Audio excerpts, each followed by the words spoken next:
কি ভাবছেন? আজকে কয় তারিখ? 26 তারিখ। 26 তারিখে কিছু পাওয়ার কথা ছিল আমাদের বাংলাদেশের যুবক ভাইদের। 26 তারিখে কি আপনাদের কোটিপতি হওয়ার কথা ছিল? হয়েছেন কোটিপতি? হন নাই এখনো? আমি বুঝি না, এটা তো শিক্ষিত সমাজ, শিক্ষিত দেশ, শিক্ষিত সমাজ, কোথা থেকে কি পান কই পান এগুলো নিয়ে আপনারা সময় নষ্ট কেন করেন?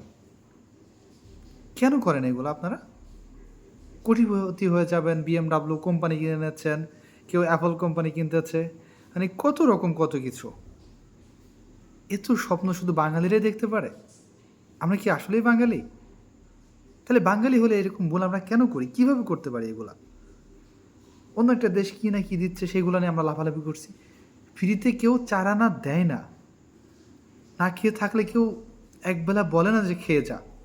সেখানে কীভাবে ভাবলেন যে অন্য একটা দেশ আমাদেরকে এইভাবে টাকা দিবে?